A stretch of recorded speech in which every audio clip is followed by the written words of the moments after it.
Ahoj, já jsem Flafinka, 6letá Fenka Cavalier King Charles Španěla a dnes bych vás ráda provedla mými oblíbenými místy v Praze.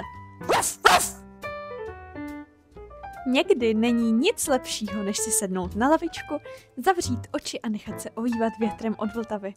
Dřív tu přistávaly lodě, dneska spíš lidé s kelímkem vína a slunečními brýlemi.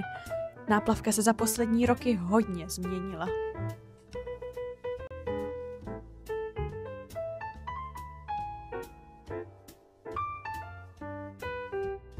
Možná si toho ani nevšimnete, ale tamhle, ta malá budka s hodinami, to není žádná dekorace, to je limnigraf. Už od roku 1907 měří hladinu Vltavy. Je to vlastně takový malý strážce řeky, stejně jako já strážím svoji paničku.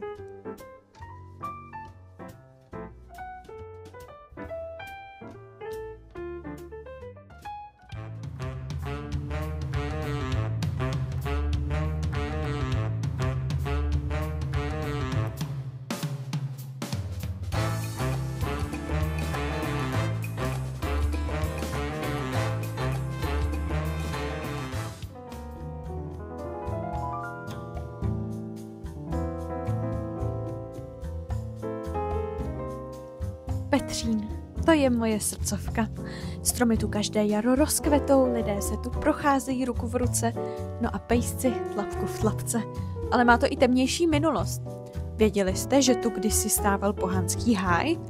Prý se tu obětovalo na oltáři a pak přišel kníže Boleslav a celý les nechal vykácet. Dneska je tu kostel svatého Vavřince, ale říká se, že duše pohanů tu bloudí dodnes. Možná i já jsem tu někdy cítila zvláštní pach minulosti.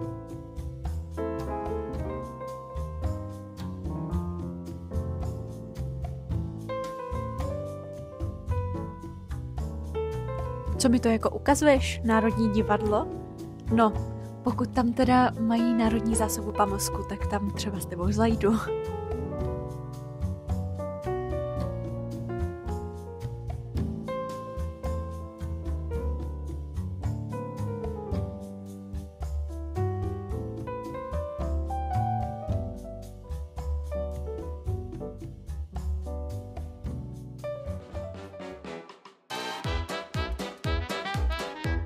Pozor, pozor, pozor!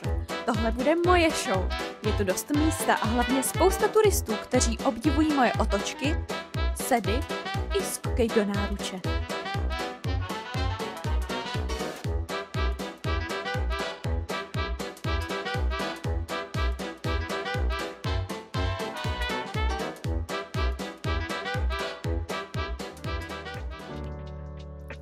A když se po celém dní procházek unavím, jdu si lehnout do kavárny. Někdy mi tam nabídnou pamlsek nebo papučíno.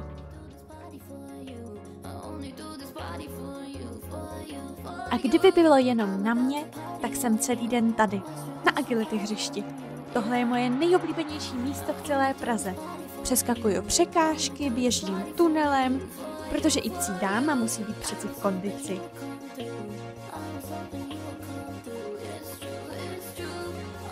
Tak snad se vám tato psí tour po Praze líbila.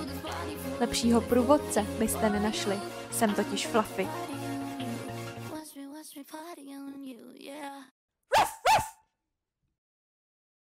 Party on you, party on you, party on you.